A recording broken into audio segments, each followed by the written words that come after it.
সমাজে ভালো জিনিস যেমন আছে, পাশাপাশি খারাপ জিনিসও আছে। উন্নতি যেমন আছে, অবনতিও তার সঙ্গে রয়েছে।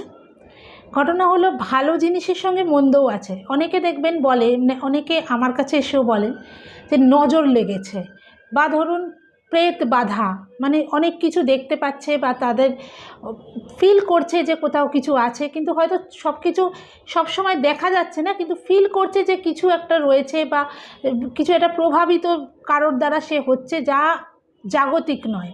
এরকম অনেক অভিজ্ঞতা অনেক মানুষের হয়। এবং জানবেন এই জিনিসগুলো কিন্তু আছে এবং একদম নেই তা নয়, কারণ মানুষ মারা যায়, আত্মা তো অবিনশ্বর। আত্মার যে একটা মানে এত রিলেশন, এত সম্পর্ক, এত কিছু বা এত অ্যাফেকশন, এগুলো তো এক ঝটকায় সব চলে যায় না, না কিছু তো থাকে।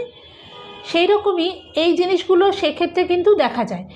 বিশেষ করে আমি দেখেছি এবং আমাদের মুনি ঋষিরাও বলেছেন যে রাহু কেতুর দশা অন্তর্দশা যখন চলে, তখন কিন্তু বিষয়গুলো, মানে ধরুন রাহুর মহাদশা চলছে, কেতুর অন্তর্দশা এলো, বা কেতুর মহাদশা চলছে, রাহুর অন্তর্দশা এলো, বা শনির দশা চলছে, রাহুর অন্তর্দশা এলো, সেসব ক্ষেত্রে কিন্তু এই জিনিসগুলো আরও বাড়ে, মানে এগুলো বেশি করে ফিল করতে পারে মানুষ। অন্য ভালো দশায়, মানে ধরুন কারো যোগ, কারো গ্রহের দশা চলছে, তখন এগুলো এতটা প্রভাবিত করবে না, যতটা না এই রাহু কেতুর দশা অন্তর্দশায় চলে। যে কোনো খারাপ জিনিস, ধরুন কোনো মার্কেশ, বা ধরুন কোনো আপনার কোনো কুণ্ডলিতে খারাপ যোগ রয়েছে, সেই যোগগুলোও কিন্তু বাড়ে এই সমস্ত দশায়। মার্কেশে তো বাড়েই, মার্কেশের দশায় তো বাড়েই। সেক্ষেত্রে কিন্তু রাহু কেতুর প্রতিকার করতে হবে এবং সঙ্গে মহাদেবের আরাধনা করতে হবে।